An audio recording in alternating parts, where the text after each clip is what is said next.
Sejam bem-vindos ao 8º episódio de A Direita em Todas as Direções. Hoje eu tenho a alegria de receber aqui Andressa Bravin, a fera da Câmara Federal, ou para alguns, a doida da Câmara Federal. Se estiver trabalhando direito, amiga de muitos, inimiga de alguns também. Obrigada, estou muito feliz de estar aqui hoje. Obrigado a você por aceitar o convite. Eu vou fazer um pedido a você que nos assiste. O algoritmo do YouTube, além de não ajudar, ele atrapalha muito o nosso trabalho. Então eu vou pedir para você que assiste os nossos episódios, que está aí no nosso canal, para pegar os nossos vídeos e compartilhar para a galera que você acha que vai gostar do conteúdo que a gente produz aqui. É importante pra gente, é importante pra direita, é importante pro conservadorismo. E eu começo agora com a primeira pergunta já de cara pra Andressa. Não perguntou nem se eu tô bem. Você é de direita, é? Bom, eu sou de direita, essa expressão maravilhosa. É, o que é isso, hein? Ser de direita. Pois é, hoje em dia, a gente tava conversando isso agora há pouco. No Brasil, principalmente, eu acho que é uma coisa mais ampla, um pouco mais, talvez, fragmentada entre alguns grupos, mas eu identifico como um estilo de vida mesmo. A gente sabe que existe as correntes filosóficas, políticas, estudiosas da direita, conservadorismo, liberalismo, que liberalismo nem é considerado direita na maioria dos países, mas aqui no Brasil é. Mas nós temos o campo das ideias e nós temos a realidade do dia a dia, que se impõe sempre se impõe. Acho que, inclusive, o grande desafio é a gente conseguir conectar, né, esse campo das ideias com a realidade. Esse é um exercício que eu tenho tentado fazer muito, assim. Tô fazendo o caminho contrário. Eu trabalhei a vida inteira, tive pouco tempo para estudar realmente a teoria política, as correntes de pensamento, e agora eu tô fazendo esse trabalho contrário. Continuo trabalhando, mas estudando muito para tentar conectar isso. Mas, como eu estava dizendo que é um estilo de vida, eu acho que é sobre valores, moral, pautas específicas, sobre a forma que você se apresenta para o mundo. E tem um padrão, se você parar para observar. A pauta moral, ela deve estar na política? Com certeza. Com certeza. A política é a pauta moral? Olha, a política é feita de pessoas. Todo mundo que está lá, querendo ou não, está impondo a sua moral no seu trabalho. Não tem como você trabalhar sem impor a sua moral naquilo que você faz. E se você não tem moral, você não tem ética. Você vai fazer um trabalho ético? Você vai levar sua ética para o seu trabalho ou não? Então, para mim, não tem como dissociar você dos seus valores, entendeu? Você é os seus valores. Legal. E o político carrega isso para onde ele vai trabalhar. Com certeza. Ele carrega isso para as negociações, ele carrega isso para propositura de projetos de lei. O que é? Honestidade, verdade, isso são valores, né? Se você não levar isso para o seu trabalho, você não vai ser um bom político, com certeza. Beleza. Então você é de direita, Sim. Você acredita você é de na direita? Pauta moral? Eu Também? Sou de direita. De direita, Eu né? sou de direita. Tem gente que não gosta disso, Eu sou de direita. Eu sou gente conservador. Que não fala assim, direita e esquerda, você não pode classificar as pessoas só em direita e esquerda. Tem muitas coisas além dessas duas definições. É muito mais amplo, sim, mas existe esse guarda-chuva que a gente sabe bem qual é, direita e esquerda. Existe, e a esquerda sabe, se posiciona, marca o espaço dela. Sem vergonha nenhuma. Sem vergonha, sem pudor. Nenhuma. E impõe a vergonha a quem é de direita. Aí quando alguém fala assim, eu sou de direita, não, mas isso aí não existe, não é bem assim. Isso é como impõe a vergonha e o xingamento. Você é de direita, fasciste. Exatamente. Na mesma hora. Fasciste? Fasciste. Tá. Então eu vou falar de feminismo. Feminismo, com você. Essa maravilha do mundo que mudou para melhor a vida de tantas mulheres, só que não. Você é feminina. Sim. E as pessoas que acompanham o seu trabalho sabem que você é uma pessoa extrovertida, que fala bem, que comunica bem, que tem muito conteúdo, é inteligente e fala sempre com feminilidade. Aliás, hoje você vem em homenagem à ministra, agora senadora Damares, né? As meninas vestem rosa. As meninas vestem rosa. Lá em casa é assim. Cara, o que é o feminismo para você? Pois é, o feminismo... Eu não sou uma estudiosa do feminismo, mas o feminismo é, na verdade, a coisa que mais deu certo do progressismo é o feminismo. É a linha do progressismo que corrompeu as mulheres, tirou as mulheres de casa, tirou as mulheres do cuidado com a família, transformou as mulheres em inimigas dos homens e implanta na cabeça das mulheres que liberdade é libertinagem, que liberdade sexual é uma coisa boa para as mulheres, e foi destruindo pouco a pouco a instituição familiar. Então o feminismo é o progressismo que deu certo. Ele engloba, né, uma grande parte da sociedade. Hoje a maioria das mulheres tem vergonha de dizer que não são feministas. Eles criaram uma narrativa de que se você é mulher, você é feminista. E impregnou isso na sociedade. Só que nós sabemos muito bem qual a intenção dessa corrente de pensamento no fundo, né, que tem tantas precursoras. Elas são a favor do aborto, elas são contra o casamento, elas são contra a religião, o feminismo, especialmente, eu sou católica, o feminismo ele faz ataques muito diretos ao catolicismo, à figura de Nossa Senhora, eles tentam corromper imagens, valores, eles atacam o cristianismo de todas as formas. Eu vivenciei o feminismo mais do que eu estudei até o feminismo, porque eu acompanho de perto, eu sou muito envolvida com o Movimento Brasil Sem Aborto, então eu acompanho todos os projetos. Você tem filhos? Tenho, 2. Você não sabia, né, Thiago? Que coisa, Sabia, cara. eu tô só te perguntando aqui pra galera saber. Eu tenho 2 filhos, se Deus quiser, mais, depende da vontade de Deus. Mas eu acompanho todas as pautas relacionadas ao aborto lá, especialmente na Câmara. E o feminismo, ele capta militantes para essa causa pró-aborto dentro da Câmara. Então, as votações de todos os projetos relacionados a isso lá são um caos. São mulheres feias, tá? Porque beleza existe. Existe o bonito e o feio? Existe. Olha, se você não colocar uma venda nos seus olhos, é tão claro que os olhos podem ver o que é feio e o que é bonito. E você acha que o ser humano ele tem uma atração natural pelo que é belo? Sim, com certeza. É da nossa natureza? Eu nem sei, se você me perguntar agora, eu nem sei o quanto a gente já corrompeu dessa naturalidade, dessa atração natural que nós temos, porque a gente programou, né, a sociedade vem programando tanto a nossa mente para negar essas verdades absolutas, que eu nem sei mais se existe uma parcela da população que realmente olha para uma coisa feia e acha bonita, entendeu? É capaz que exista. É capaz que exista, porque, enfim, estamos aí criando produtos desses pensamentos. Isso é engraçado. Mas a beleza existe. Existe. E é assim, importante, e importa. Importa, claro. Essa dominação do pensamento que faz as pessoas terem vergonha, por exemplo, as mulheres dizerem não, eu não sou feminista. Elas, quando têm coragem de falar isso, elas falam de maneira tímida, é como se estivesse fazendo algo errado. Exatamente. As pessoas hoje não têm coragem de dizer que isso é bonito e aquilo é feio, quando está claro para todo mundo. E essa realidade, essa falsa realidade imposta, é uma espécie de...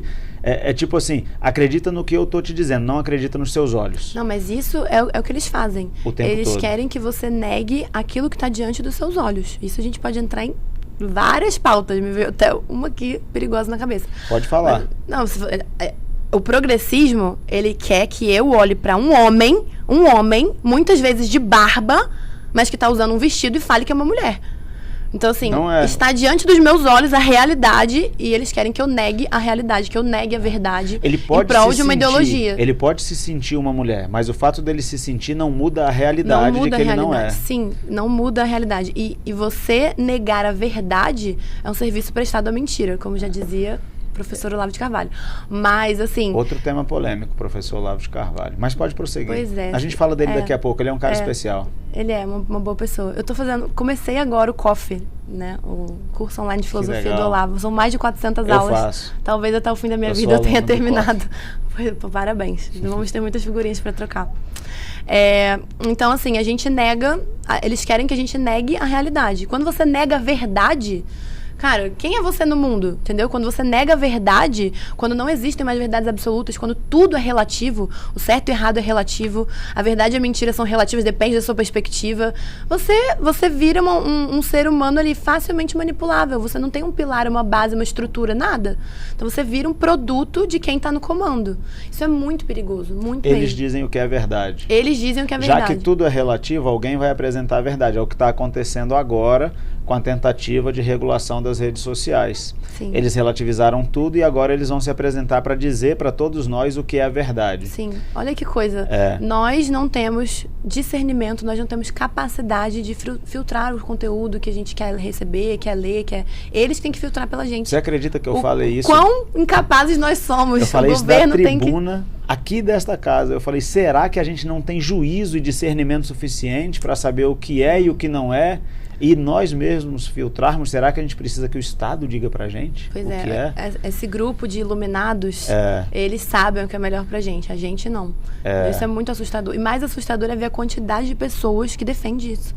Que defende isso. É inacreditável. Porque ninguém tá pedindo, eu não peço pra ninguém concordar com o meu posicionamento, ninguém concordar com o que eu falo. Eu discordo de muitas pessoas e posicionamentos, mas eu jamais vou dizer a ela que ela não tem o direito de se expressar.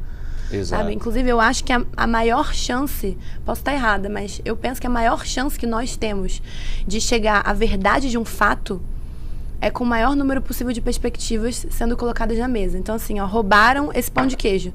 Eu vou contar, você vai contar, a Dani vai contar, o pessoal aqui do estúdio vai contar. Cada um vai dar uma perspectiva disso aqui, do roubo do pão de queijo. Essa é a maior chance que uma outra pessoa tem de saber qual foi a verdade exatamente do que aconteceu. Ela vai decidir. Agora, se só você falar, roubaram esse pão de queijo, podem nem ter roubado. Entendeu? Podem nem ter roubado. A Dani pode ter pedido. Exatamente. Podem nem ter roubado. Como nós vamos saber?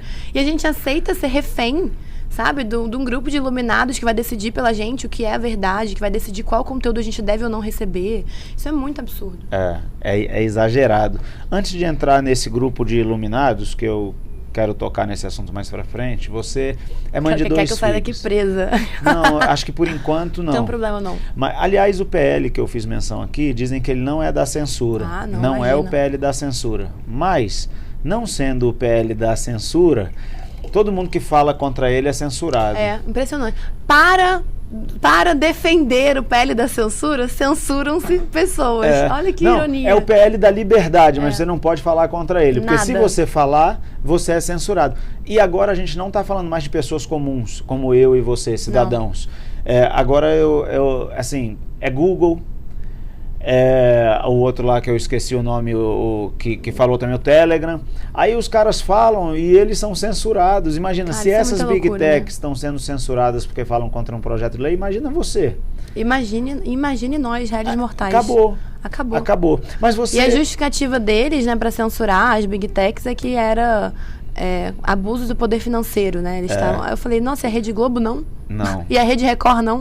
A Rede Globo fez um comercial, sério, quase com um violino ao fundo, defendendo o PL da censura, romântico. Eu falei, nossa, isso não é abuso de poder econômico? Mas a Google é. Claro, porque tudo que não é o que eles querem é abuso de alguma coisa. Sim, pode ser certeza. Abuso do poder religioso, abuso do poder econômico, vai ser algum tipo de abuso. Pois eles que nunca abusam da autoridade deles. Do lado deles pode tudo. Na pré-campanha, eu estava gravando um vídeo com o meu amigo, esse que ficou em pé bem ali, lá em Águas Claras, o Prado. E ele fez uma pergunta para mim: por que você acha que as pessoas têm tanta raiva do Bolsonaro? Ele é um pouco metódico. Eu me mexo muito na cadeira também, pode brigar comigo. Não, tá em paz, tá em paz. E ele me fez uma pergunta: por que você acha que o Bolsonaro é tão perseguido? E eu respondi: não é o Bolsonaro que é perseguido. Eles perseguem o que nós acreditamos. Bolsonaro só deu voz, personificou o que milhões de brasileiros, dezenas não é ele, é o que ele representa, de milhões de brasileiros acreditam. E há um aspecto aí que é o principal. Bolsonaro trouxe uma ruptura do monopólio da informação. Sim. Ele levou as redes sociais a um patamar Exatamente. Que essas empresas que tinham, e o governo que tinha o monopólio da informação, não imaginavam que podia ser levado. Não, na época do governo dele, a renda, o faturamento de propaganda das grandes empresas tradicionais de mídia caiu 60%, 70%. Mas eu fico mais doida pensando nisso, gente. Eu fico doida pensando nisso agora. Os artistas defendendo o PL da censura. Sabe por que eu fico doida? Porque se você parar pra pensar, as mídias sociais, elas deram liberdade para os artistas não dependerem mais exclusivamente dos cachês das grandes emissoras. Então, hoje, uma Glória Pires da vida que estava lá na Câmara pedindo apoio para o PL da censura, o que ela ganha de propaganda que ela faz nas mídias sociais dela deve ser mais do que o salário dela da empresa lá, da Rede Globo. Assim, como uma pessoa dessa pode defender um projeto como esse, sabe? Não entra na minha cabeça. Eu falo, cara, você tá indo contra você própria, não é só contra mim, sabe? Contra a sua própria liberdade. Sabe o que me causa até certa estranheza em relação a tudo isso? É porque essas pessoas têm acesso ao que você tem. Elas podem. Então, se elas quiserem ir para as redes sociais, elas vão. Se elas quiserem ir para o YouTube, elas vão. Eu vou até citar um exemplo. O Galvão Bueno, ele saiu da Rede Globo e foi para o YouTube. Foi uma escolha dele. Ótimo. A gente, o cidadão comum, não pode escolher, eu vou falar na Rede Globo. A gente só tem esses meios de comunicação para falar. E eles querem cercear o nosso direito de falar. Sim. E eles dizem que eles são democráticos. Eu não sei o que democratizou mais o debate do que as redes sociais. Não existe outra ferramenta. A verdade é que eles não gostam de dividir Eles querem o um holofote. monopólio. Eles não gostam de dividir o holofote. Imagina, na época, anos atrás, que eram jornalistas. Eram, assim, figuras... Nossa, você encontrava um William Bonner no shopping, eu sou carioca. Você encontrava o Bonner no shopping... Nem dá pra perceber, cara, seu sotaque não nem denuncia. Dá, né? Você encontrava um cidadão desse no shopping, era uma celebridade mesmo, pessoa que você admirava. Achavam eles, assim, o suprassumo da inteligência, o suprassumo de tudo. Então, era uma posição muito confortável para eles. Com o advento da internet... Meu amigo, qualquer um pode falar sobre a mesma notícia que ele está falando à noite. Muitas vezes muito melhor. Então, dividir a concorrência, que é o livre mercado que a internet trouxe, ela é cruel. Ou você melhora, ou você sobe o seu nível, ou você perde audiência. É isso. O capitalismo ele é cruel. O livre mercado ele funciona assim. Ou você é bom, ou você vai perder o seu lugar. Ou você melhora, ou vai chegar um melhor do que você. E sabe quem manda no capitalismo? O consumidor, galera. Que coisa, né? É o consumidor que determina quem abre e quem fecha as portas. O estabelecimento que se mantém e o que não se mantém aberto. E isso vale para essas redes também. Se você vê bons jornalistas, grandes jornalistas, melhoraram ainda mais a entrega da qualidade de informação com o advento da internet. Eles pulverizaram, eles hoje têm canais no YouTube, vendem curso, falam em programas, tem podcast, tem não sei o quê, porque são bons. E os ruins vão ficando para trás. São a favor do PL. Aí agora querem me obrigar, através de um projeto de lei, entendeu? A continuar bancando eles. Agora, olha só. Essa pessoa aí, mãe de 2 filhos, casada, com essas ideias aí não feministas, eu chamaria de conservadoras, liberais na economia, tá aqui fazendo uma defesa aberta do capitalismo. Cara, como é que você se meteu na política? Meu, que doido. Isso é muito doido. Eu sempre fui uma pessoa muito comunicativa, muito extrovertida, e eu sempre amei ler. E eu tenho um lado meu, eu sou exageradamente sensível, entendeu? A coisas, a pessoas, a situações. Isso é uma coisa que eu trabalho até em mim, porque eu já fiz coisas que, coitado do meu marido. Mas eu fui morar fora do Brasil quando eu tinha 18 anos, e eu não sabia o que eu ia fazer na faculdade. E lá, onde eu morei, eu conheci jovens de outros países que faziam ciência política. E na minha cabeça os pontos se conectaram, sabe? Eu falei, nossa, esse curso tem tudo a ver comigo. Atualidades, comunicação, diplomacia, história, conhecimento histórico, que eu adoro. Eu falei, nossa, é isso. Quando eu voltar para o Brasil, eu vou fazer ciência política. E eu voltei para cá para fazer ciência política. Mas a faculdade aqui, né, meu querido? Não é essa belezinha. Não, eu tenho um diplominha ali de formada em ciências marxistas soviéticas, mas eu...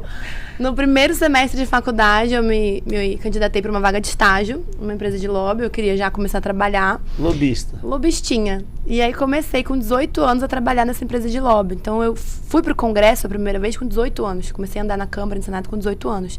E eu gostava muito do trabalho. Então eu fiquei nessa empresa 9 anos. Comecei como estagiária, fui trainee, analista júnior, analista sênior, consultora, fui ficando. Eu gostava do trabalho, esse contato com os parlamentares, com as tomadas de decisão. Eu debatia muito, participava mesmo ali do jogo político, mas, porém, no entanto, defendendo grupos muito específicos. Uhum. Principalmente depois que eu me tornei mãe, comecei a ter alguns conflitos internos, morais, éticos mesmo, em relação ao meu trabalho. Não que eu fizesse nada de errado, não fazia nada de errado. Mas assim, como que eu sou uma defensora, né? Como eu acredito no livre mercado, na liberdade, mas eu trabalho pela reserva de mercado, por exemplo, que era o que eu fazia. E essas coisas começaram a me gerar uma angústia, sabe? Eu pensava, caramba, o que eu tô fazendo pelo mundo, sabe? Qual a marca que eu tô deixando no mundo? O que eu tô ensinando pros meus filhos? É isso que eu quero fazer? Eu acredito... acho que nem sei se eu já comentei aqui quando eu estava ao vivo, mas eu sou cristã, eu sou católica, eu sou praticante na minha fé. Então eu penso muito sobre isso, sobre o que Deus quer pra minha vida, onde Deus está me colocando, eu tô realmente servindo ao propósito de Deus com a minha vida e tudo mais. Eu comecei a ficar nessa angústia. E aí eu comecei a abrir isso com meu marido. E aí, graças a Deus, eu falei isso inclusive recentemente para as pessoas. Eu não gosto que ninguém se compare comigo, porque eu tenho uma situação de vida privilegiada. Então eu não vou falar para ninguém, olha, pede demissão hoje, vai correr atrás do seu sonho. Mas eu podia dar um passo para trás. Sua condição financeira familiar permitia. Também porque eu trabalhava já há muitos anos numa empresa que eu ganhava um bom salário, que eu juntava. Então eu tinha já dinheiro guardado, já era organizada financeiramente. E eu tive o apoio do meu marido, que falou para mim, sai. sabe? Você tá sofrendo, isso tá angustiante pra você, tá sendo difícil, uma coisa que te fazia tão feliz tá te fazendo mal. E eu gostava muito das pessoas até hoje. Corajoso, coitado. Aí eu pedi demissão. Demorou, porque eu tava lá há 9 anos. Então, assim, do dia que eu pedi demissão até o dia que eu saí mesmo, foi tipo uns 4 meses. Mas aí eu saí e comecei a gravar vídeo pro Instagram.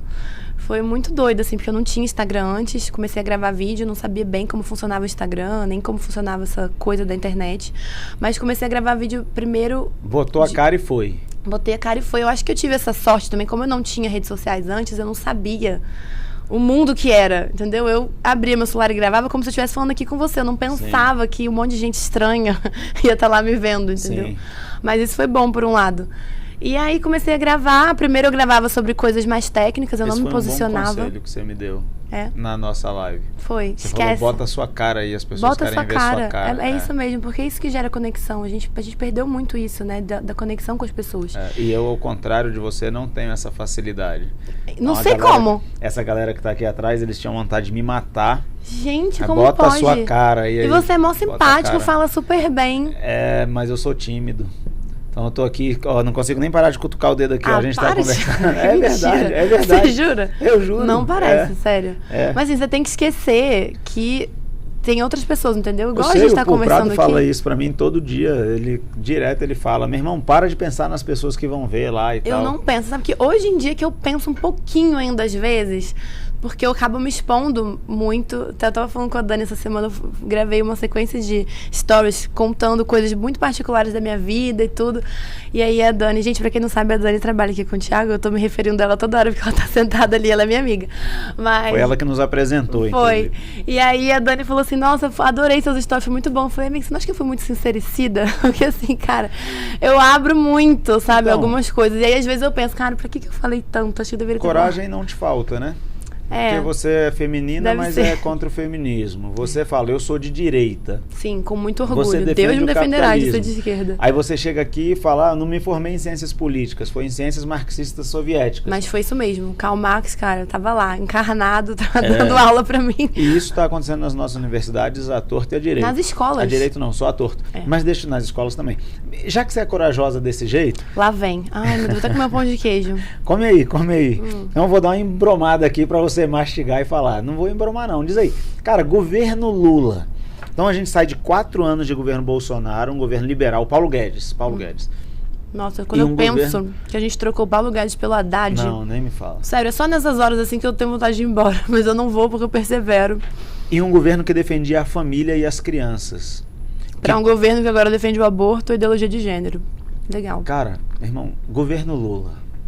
O que você espera desses 44 meses que faltam? Não, sabe o que é bom? Que eu não espero nada. Eu não espero nada de bom. Então, o que eu espero é que a gente consiga frear o que vem de ruim.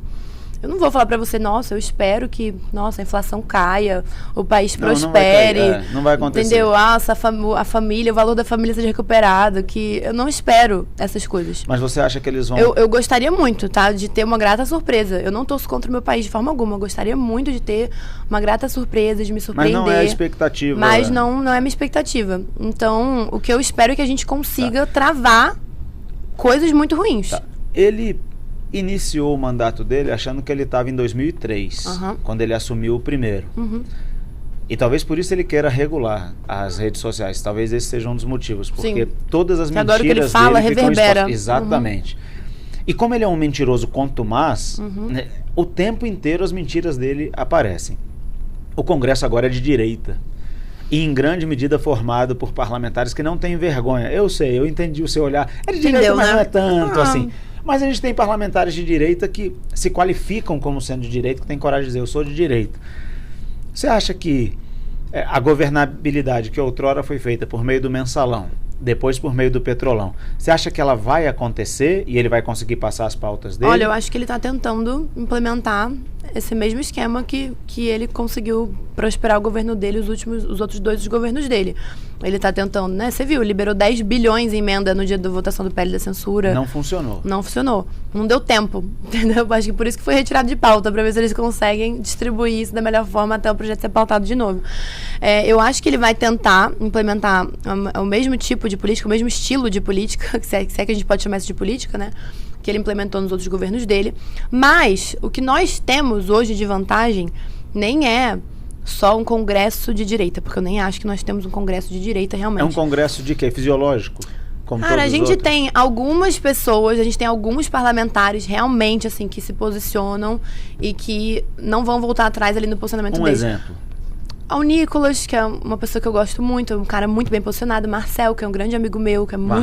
Van Hatten, Marcel Van Hatten é uma pessoa maravilhosa, um ótimo parlamentar. Tem uns que eu conheço, assim, tenho menos proximidade, mas acompanho o trabalho do André Fernandes, a própria Bia, que eu adoro o trabalho dela.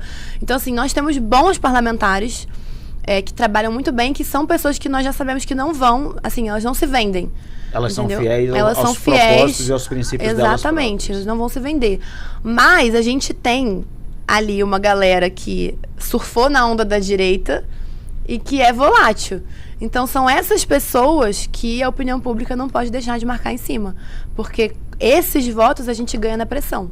Entendeu? São pessoas que, se o partido fizer um acordo, se não sei o quê, se não, e ninguém estiver vendo, eles votam com o que convém. Você pode dar exemplo da pressão que funcionou? Mas se a gente estiver vendo, eles votam com a gente. Posso, eu chamei muita atenção aqui, porque como eu falei, não sei nem se eu comentei já quando a gente estava ao vivo, eu trabalhei aqui na CLDF. Né? Não falou ao vivo. Trabalhei aqui, gente, na Câmara Legislativa um período e acompanhava já o trabalho de alguns deputados distritais na época, que hoje são deputados federais, como, por exemplo, o deputado federal Rafael Prudente, que votou a favor... Foi presidente aqui da casa. Pois é, foi presidente. Acompanhei um pouco a presidência dele. Não gostei muito do que vi, mas... E ele votou a favor do que você ia dizer? Do PL da censura. Votou a favor do PL da censura. Então você imagina. Que loucura, né? Será você que conseguiu falar com ele? Não consegui, Não? porque ele não só votou a favor da censura, como bloqueou os comentários dele nas redes, não atendeu os telefones do gabinete dele e ignorou solenemente os eleitores, né, que colocaram ele lá. Então, essas pessoas, ele eu nem sei, porque como a gente não conseguiu nem acessar, né, acho que a cadeira dele está tão iluminada ali que a gente não conseguiu nem chegar, mas alguns outros, tirando o deputado Rafael Prudente, a gente consegue virar o voto estando ali, atuando ativamente, cobrando. Corajosa. Você nomina assim, né? Não, a gente você tem não que... acha ruim nominar, não, Não, as pessoas? acho importante, inclusive, porque na hora que eles precisam de voto... Eu espero que você goste do meu trabalho. Eu tô aqui, né, amiga? Você já diz muita coisa. Sim, então, assim, essa maioria ali do Congresso que é meio volátil, a gente tem que ficar em cima, sabe? Porque a gente conseguiu... Cara, o que a gente fez Você acha que a pressão passada, popular surte efeito, então? Não, acho não, tenho certeza. Eu Teve vi. gente que mudou o voto, inclusive. Muita, que votou pela partidos urgência. inteiros mudaram o posicionamento. A exemplo do Republicanos. A exemplo do Republicanos. O que a gente conseguiu fazer em uma semana, da data que a urgência do projeto foi aprovada, para a data que o mérito foi tirado de pauta, foi assim, o mérito das pessoas. Andressa, do Republicanos eu acho que é um posicionamento muito importante. Por quê? Porque o eleitor do Republicanos é o eleitor de direita. É o eleitor da igreja, inclusive, né? Exato. O Republicanos, ele é o antigo PRB, que foi fundado por integrantes da Igreja Universal do Reino de Deus. Então é um eleitor conservador. Aquela base é uma base evangélica, né? Aí cadê cristão quer ser censurado? Então, cristão quer ser a censurado. mudança deles foi muito importante e eu acredito que em grande medida se deu por conta dessa pressão popular. Eu também acho. Muita gente falou, a atuação da Google também mudou. Eu concordo, mas eu não acho que a Google, por exemplo, teria se posicionado se não soubesse que estava tendo um respaldo da população tão forte, um engajamento tão grande das pessoas aqui fora. Até a movimentação das Big Techs foi devido ao respaldo que a gente deu aqui com a opinião pública, sabe? Eu posso dizer, mudando completamente de assunto, que a inflação é uma política de governo? Sim, eu não sou economista, tá? Mas assim, quando a gente está sob o cuidado de um governo que imprime dinheiro e acha que isso não tem consequências, e acha que o preço dos produtos não vai desvalorizar, que o dinheiro vai perder valor quando você imprime, sim, a inflação é uma política de governo. Então, com certeza. Legal. Você é a favor da autonomia do Banco Central? Super a favor. Inclusive, eu sou fã do Campos Neto, que é o atual presidente do Banco Central. Legal. Então, que foi? Você não gosta do Campos Neto? Me amarro. Porque eu sou fã do Campos Neto. Eu durmo... Cara, aquele cara é um Marte, sério. Meu Deus do céu. Tem um livro de frases do Campos Neto, não... do Roberto Campos, não Campos Neto. Ah, tá. É um livro de frases dele que eu leio, quase todo dia eu leio algumas, é genial. Pois é, profético, né? Roberto Campos também, profético. Mas o Campos Neto, que é o presidente do Banco Central hoje em dia, que está carregando nas costas... Neto. Neto, sim. ele, enfim, é um gênio e está tomando medidas altamente impopulares para sustentar ainda o que nos resta de uma economia equilibrada. É autônomo, ele não precisa de popularidade, ele só precisa fazer o certo. Pois é, mas vai durar pouco, né? Infelizmente. Não conseguiu, tá? Foi uma tentativa hostil desse governo de derrubar a autonomia do Banco Central, porque queriam tirar o Campos Neto antes de acabar. Então, tivemos que trabalhar seriamente contra isso também. Eles fizeram manifestações horrorosas. Você fala assim, tivemos que trabalhar. Tivemos quem? Eu e você. E a Dani e o pessoal nas minhas redes sociais. Legal. Nós, a população. Legal. Nós tivemos que trabalhar, marcar em cima. O pessoal grava vídeo, publica, marca os deputados, liga nos gabinetes. Não tem noção. Pô, gente, a galera, olha, o pessoal tá muito de parabéns. O pessoal, quando quer, olha, eles fazem um auê, que você não tem ideia. Eles ligam nos gabinetes sem parar. Eles mandam 100 e-mails por dia para cada gabinete, um negócio assim. E você não faz ideia, você deve fazer agora que você é parlamentar, o quanto isso incomoda. O quanto isso tira do sério um deputado que tá lá, de boa, sentado na cadeira dele, do nada, tem 1 bilhão de pessoas enchendo o saco dele pra, enfim, fazer o que o eleitor quer. Cara, foi muito, muito bom. É muito bom isso, gente. Então, o deputado vê, viu? Eu tenho certeza. Ou seja, se ele ignora de propósito. Exatamente. Ou por algum motivo que ele não se sente confortável de se manifestar sobre determinada pauta. Vou dar um exemplo meu, que eu fui muito cobrado para me manifestar de maneira rápida sobre os casos de violência nas escolas, né? Que não era violência nas escolas. Era foi aquele maluco, né? Lá, um massacre, um covarde entrou na escola com a machadinha e matou 4 crianças. Isso não é violência na escola. Não. Isso é outra coisa. Isso é outra coisa. Então, eu não me sentia à vontade nos primeiros dias de me manifestar. Fui bombardeado. Mas esperei um tempo, porque às vezes a gente precisa se afastar um pouco do fato, né? Deixar passar um pouco para ver, cara, quais são as ideias que a gente tem sobre isso aqui. E algumas delas depois eu consegui expô-las de maneira até mais calma, que a gente precisa rever as bases da nossa sociedade. Sim. A gente se acostumou a conviver com conceitos completamente equivocados. Eu vou dar o exemplo desse cara. Ele ceifou a vida de 4 crianças. Cada uma dessas crianças, filha única. Meu Deus, gente. Eu fico super abalada com essas coisas. A gente se acostumou a conviver com o fato de que no Brasil a pena do criminoso é menor do que a pena da vítima. Ele condenou à morte 4 crianças indefesas. Sim. Que não tinham nem força para poder se defender. Ele condenou essas crianças à morte e a família dessas crianças a passar o resto da vida com o trauma que viveram. A condenação dele, em alguns anos, ele vai estar na rua de novo. E a gente se acostumou a conviver com isso. Sim. Né? Então a gente não precisa... só se acostumou a pena do criminoso ser mais branda que a da vítima, como a gente se acostumou a transformar o criminoso em vítima. Em vítima. Ainda tem isso. Exatamente. É pior um pouco. É uma decorrência. Então a gente vai fragilizando os nossos conceitos e aí a gente tem uma sociedade virada de cabeça para baixo. E aí a gente fica olhando, isso é um absurdo, tem que fazer alguma coisa. Temos que fazer alguma coisa. A primeira coisa é voltar para os nossos conceitos, para os nossos valores e corrigir o que precisa ser corrigido na raiz. Você sabe que... Os frutos estão podres porque a raiz está podre. Exatamente. Desculpa, depois dessa série de massacres, enfim, que aconteceram e tal, criaram um grupo de trabalho lá na Câmara, uma força-tarefa sobre violência nas escolas, que chamou de violência nas escolas.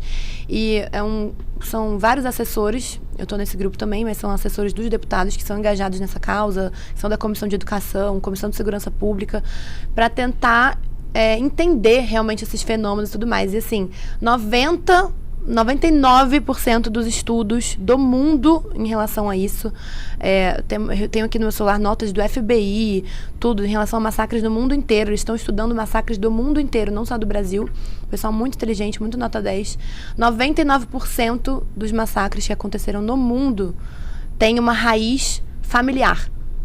Entendeu? Então, a pessoa que comete crimes como esse... O problema ali, um dos problemas centrais dessa pessoa é a desestruturação familiar. E a gente aceitou que destruam as famílias. Pois é. Aí a mesma galera que intencionalmente destrói as famílias. É a mesma galera que vitimiza o criminoso. Perfeito. De alguma forma, é ela que quer combater a violência nas escolas. De alguma forma, ela quer combater com a censura. Perfeito. Porque, então, eu falei, não tem como conectar esses pontos. Esse é um ciclo vicioso, Andressa, que o brasileiro precisa entender como funciona. É assim, quem causa o problema se apresenta como solução. Quem causa o problema se apresenta como solução. E a gente vai cavando buracos cada vez mais fundos. Mais fundos, porque assim, o problema das famílias hoje, a gente vai demorar gerações para consertar. Então, assim, eles vão cavando, os problemas vão se tornando imensos problemas. Esses problemas originários criam dezenas, centenas de milhares de outros problemas, que são os efeitos colaterais disso que eles causaram. E eles querem resolver. Não, agora a violência nas escolas eu vou resolver com a censura, eu vou resolver com o controle da mídia, eu vou resolver... as discussões do Pale da Censura, chegou uma hora que eu falei assim, eu não aguento mais. Porque a esquerda, ela deu um jeito de... A aprovação do Pale da Censura... Só tô rindo que eu acho engraçado o jeito que você fala. Pode falar. A aprovação do Pale da Censura, ela ia resolver o problema de segurança nas escolas, ela ia resolver o problema do machismo, da sociedade patriarcal, estrutural. Ela ia resolver tudo. Eles subiam no púlpito do plenário pra falar sobre tudo. Eu falei, gente, se eu soubesse que era só aprovar esse PL que todos os problemas do mundo estavam resolvidos, eu já tinha aprovado. Porque de uma hora pra outra aprovou esse PL, não tem mais violência nas escolas, não tem mais nada. Resolvemos o problema do mundo. É muito mais fácil, né? Uma solução assim é muito mais fácil. Beleza. Flávio Dino tá direto lá na Câmara. Terrível. Tava lá ontem, inclusive, no Senado. Então, e aí? Olha, eu não sei se você teve a oportunidade de acompanhar. Tive. Mas... Lamentavelmente eu tive. Nunca vi. Olha que eu tô há muitos anos já no Congresso. Eu nunca vi tamanho desrespeito, deboche, escárnio completo com os parlamentares, com o Legislativo. Ontem com os senadores, igual eu vejo desse ministro. Nunca vi. Ele falou, Andressa, recentemente, que se o PL... esse da censura não for aprovado na Câmara, eles vão regular as redes por meio de decretos e por meio de decisões do Supremo Tribunal Federal. A gente não pode esquecer que esse ministro é o mesmo que deu uma entrevista falando: eu sou comunista com muito orgulho. Tá? Não sei, deu uma entrevista, quem quiser, joga no Google aí. Por enquanto. Por pouco tempo você ainda pode acessar esse conteúdo. Falando, sou comunista com muito orgulho. Então isso pra ele é uma coisa absolutamente natural. Ele não falou nenhuma mentira. Se vocês não fizerem o que eu quero, eu vou fazer o que eu quero. Porque é assim que funciona. Quem manda é o governo. Quem detém o poder é o governo. Quem decide sobre a vida e a liberdade das pessoas é o governo, na cabeça dele. Quais países funcionam assim? Pois é, eu tenho um livro, você já viu assim? Qual? Lugares que o comunismo funciona. Aí você abre, são várias páginas vazias. Pois é bem assim mesmo. É um perigo. O que a gente está vivendo é bem tenso. Mas... você sabe que ontem eu fui no Senado para conversar com o pessoal do jurídico para entender, tem duas coisas agora andando no Supremo. Uma em relação ao PL da censura, que é um ré, eu não sei o nome, mas chama ré. Recurso extraordinário. Obrigada, não sou do jurídico. É um recurso extraordinário. Posso corrigir rapidinho? Claro. RE, obrigada. Nada. Sobre um artigo do Marco Civil da Internet que eles querem julgar, enfim, vai constitucional. Ser votado no dia 17 agora. 17 de maio. Aí eu fui lá entender isso e fui lá entender uma ADI que tem em relação a ser proibida a demissão sem justa causa. Eu fui ao Senado porque, na minha mente, ainda é a única casa que poderia fazer algo a respeito disso. Se essas duas coisas forem aprovadas no Supremo, o que nós podemos fazer em relação a isso? Né? Porque, por exemplo, essa ADI de proibir demissão sem justa causa, isso é um fiasco completo para o país. Aí, enfim, conversei com várias pessoas do jurídico e tal, eles falaram, olha, duas alternativas. A primeira, que é a que deveria estar acontecendo há muito tempo, é o impeachment de ministro do Supremo. Entendeu? Eu não consigo entender por que o Senado está de joelhos. Você entra no Senado, vou te levar lá no Senado. Vamos lá. Bora. Você entra lá, parece assim, mosquinhas voando.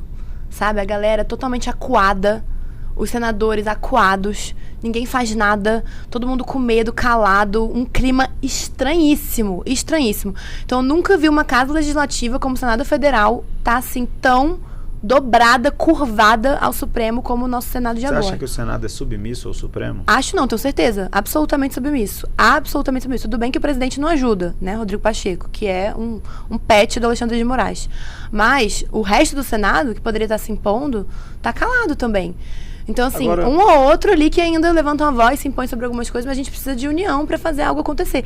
E como senador, independente de você ser direita, esquerda, concordar ou não, se eu fosse senadora da República, eu estaria me sentindo absolutamente desrespeitada por um outro poder da instituição tá interferindo de forma direta nas minhas ações, anulando decisões, atropelando o legislativo dessa forma. Então, assim, como senadora, eu deveria fazer algo, entendeu? Para proteger minha autonomia, mas isso não está sendo feito. Então, a primeira saída seria isso. E as suas prerrogativas constitucionais. Exatamente. Eles foram eleitos, afinal de contas, né? Sim. Aliás, esse é outro dia eu li, esqueci quem escreveu, que o Brasil hoje é governado por 11 pessoas, agora 10, né? Porque o Lewandowski se aposentou, que não tem nenhum voto. Você concorda com isso? Não concordo. Eles governam, mas você acha não que o Brasil hoje é governado? Não tem nenhum voto, não passaram nenhuma prova. Mas você acha que eles que estão governando o Brasil? Eu tenho certeza, absoluta. Acho que a Câmara ainda está resistindo bravamente a algumas coisas, mas existem limitações, né, de prerrogativa.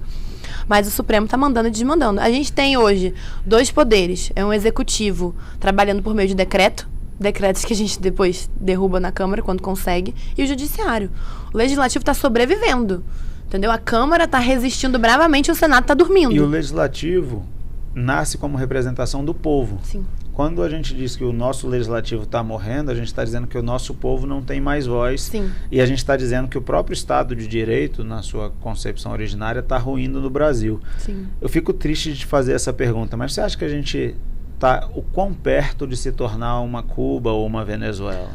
Pois é, essa pergunta é muito boa porque a maioria das pessoas, inclusive acadêmicos, estudiosos, pessoas que eu respeito, falam que nós estamos a anos-luz de Cuba, né? Que o comunismo é um delírio, que nada disso, enfim, que nós somos super livres e tudo mais.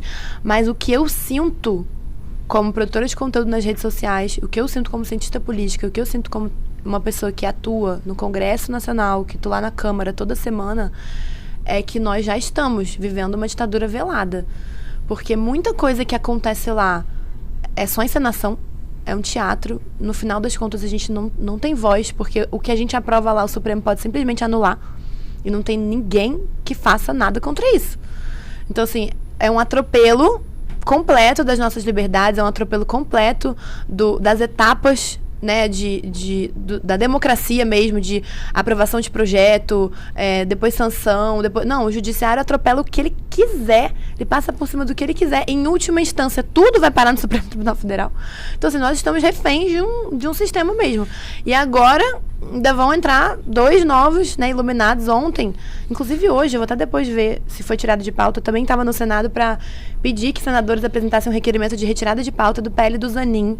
Sim. Que é um PL que está lá no Senado, que diz que em caso de empate nas turmas do STF, como o Zanin vai ter que se declarar suspeito, vão ser só 10, em caso de empate nas turmas, são 4 em cada turma, eu acho, o réu é beneficiado. Então, em caso de empate, o direito é do réu. São 5 em cada turma. Sim, então, aí o Zanin se declarando suspeito, na turma dele ficam 4. Exato. Em caso de empate, o benefício é do réu. Então, isso vai se aplicar a todos os processos de Lava Jato, por exemplo. Né? A gente chama esse PL de PL Zanin. Ele estava na pauta da CCJ do Senado hoje de manhã. Eu espero que tenham conseguido retirar de pauta. Vou saber depois que a gente acabar aqui. Porque o Senado tá assim, refém. Aí depois Zanin vai ser indicado para o Supremo. Então a gente vai ter um advogado do maior corrupto da história do país no Supremo Tribunal Federal. Qual a segurança que o cidadão brasileiro tem em relação a isso? A única coisa que está sustentando os nossos direitos ainda é o Legislativo. Então o Senado tem que acordar e a Câmara tem que continuar na ofensiva. E as pessoas têm que ficar em cima, mesmo, assim. Muita gente vive no relativismo, sabe? Muita gente, tipo assim, ai, eu não vou me estressar com isso. Eu não vou não sei o quê. Ai, Deus me livre de política. Amanhã pode não dar mais tempo. Minha amiga, exatamente. Assim, sério, eu fico assim, o que será que tem de mais importante pra fazer do que lutar pela liberdade dela? Eu fico doida com isso, sério. O que será que tá fazendo em casa que não tá preocupada em ser censurada, vetada, vivendo num país com inflação de 100%, no comunismo? Não sei, sinceramente, o pessoal tá passeando. Não sei o que tá acontecendo. É muito complicado. O Lula falou recentemente que o único país latino-americano que se desenvolveu foi Cuba. E ele falou sério. Assim, ele não me parecia que ele estava embriagado. Me parecia sóbrio e ele falou isso. Será? Não sei. Tenho eu não sei. Dúvidas. Não me pareceu. Não sei quantas horas por dia passa sóbrio. Assim, se Cara, eu queria a sua opinião sobre intervenção estatal na economia, bem brevemente, e o que isso produz. A gente está vendo, está funcionando muito bem. Olha a Argentina. O que era a Argentina, gente? Menos de uma década atrás. E o que é a Argentina hoje? É loucura. A gente tem moeda argentina, pesos argentinos, Não bolo. vale nada. Se você pagar uma conta, é um bolo assim, de dinheiro. Isso é o Estado. Isso é o Estado controlando o preço e imprimindo moeda. Então, assim, não tem controle nenhum. O governo e o presidente da Argentina falando que inflação é coisa da nossa mente, é coisa da mente das pessoas, é imaginação. Então, assim, é loucura. Surreal. E o governo aqui funciona, pelo visto, com a mesma mentalidade. Cuba é o país mais desenvolvido da América Latina, porque em Cuba você não tem acesso a dados de coisíssima nenhuma. Ele falou então, que ele escreve que ele é o país mais desenvolvido da América Latina e todo mundo fala ok. Ele falou que Cuba foi o único país que conseguiu se desenvolver e, por um acaso, na mesma semana, o governo cubano tirou o frango da população. Pois é. Eu vou repetir. Eu falei que o governo cubano tirou o frango da população. Lá as pessoas não podem escolher o que comem. Gente, isso é muito como triste. se fosse ração para animal. E esse é o país que o nosso atual presidente, o cara que ocupa lá a cadeira de presidente da República, fala que se desenvolveu na América Latina. É esse país que ele tem como referência. É triste. Não, é triste. Mas dá pra gente salvar ainda, eu acho. Dá pra salvar? Eu tenho certeza que dá pra salvar. Se eu achasse que tá tudo perdido, eu não tava aqui. Eu não tava fazendo o que eu faço todo dia. Senhor, que me dá um trabalho. A gente tem o exemplo do Chile. E aí eu tô indo já, infelizmente, para a parte final. No Chile ganhou o comunista, Boric. Graças a Deus.